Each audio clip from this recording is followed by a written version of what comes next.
చేసిన గ్రామ ప్రజలకు ప్రతి ఒక్కరికి పేరు పేరున నమస్కారాలు తెలియజేసుకుంటూ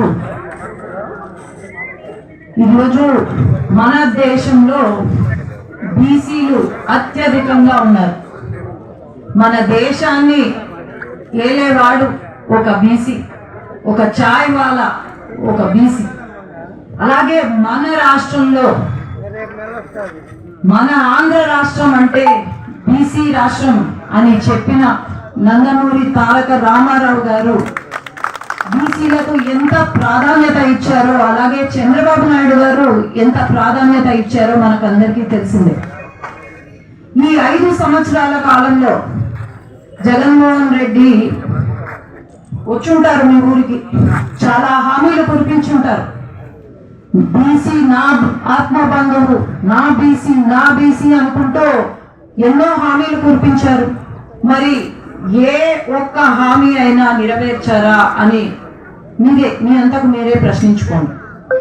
ఈరోజు సబ్ ప్లాన్లు అమలు చేస్తాను అని చెప్పి ఒక్క సబ్ ప్లాన్ కూడా అమలు చేయకుండా రిజర్వేషన్లు ఏవైతే ఉన్నాయో నామినేటెడ్ పదవుల్లో కానీ పనుల్లో కానీ రిజర్వేషన్లు అమలు చేస్తానని చెప్పి అసలు రిజర్వేషన్లు అమలు చేయకుండా రిజర్వేషన్ బీసీలకు ఉన్న రిజర్వేషన్ ని 34% ఎప్పుడైతే తారక రామారావు గారు పెట్టారో దాన్ని కూడా తగ్గించి ఈరోజు రిజర్వేషన్ ని మళ్ళీ రాజ్యసభలో రిజర్వేషన్ తగ్గించమని ఎంపీతో మాట్లాడించిన ఘనత జగన్మోహన్ రెడ్డి గారిది.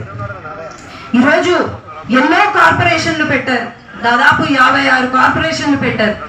మరి ఈ కార్పొరేషన్లు పెట్టి కనీసం ఆ కార్పొరేషన్ చైర్మన్ కి ఒక ఆఫీస్లో కుర్చీ కూడా ఇవ్వలేని పరిస్థితి మన రాష్ట్రంలో ఉంది. ఈరోజు కార్పొరేషన్ ద్వారా వచ్చిన ఫండ్స్ అన్ని డైవర్ట్ చేస్తూ ఒక్క రూపాయి కూడా కార్పొరేషన్ లో లేకుండా చేశారు. చంద్రబాబు నాయుడు గారు అధికారంలోకి వస్తే వెంటనే 1,50,000 కోట్ల రూపాయలు బీసీ సబ్ ప్లాన్ కి ఇస్తానని చెప్పారు. అలాగే కార్పొరేషన్ లోన్లు కూడా ఏవైతే ఉన్నాయో అవి కూడా ఏవైతే సమస్యలు ఉన్నా కూడా, లేకపోతే కార్పొరేషన్ లో ఉన్న పనులు ఏవైతే పెండింగ్ లో ఉన్నాయో అవి కూడా పూర్తి చేస్తామని చెప్పారు. అట్లాగే విదేశీ విద్య చంద్రబాబు నాయుడు గారి టైంలో ఇచ్చారు.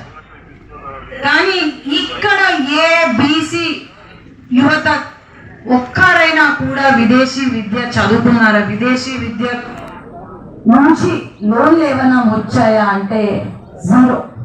అసలు బీసీలలో ఈ 5 సంవత్సరాల కాలంలో జనగణన చేశారా ఒక్కసారైనా అంటే ఒక్కసారి కూడా చేయక పర్మనెంట్ బీసీ సర్టిఫికెట్లు ఇస్తామని చెప్పారు.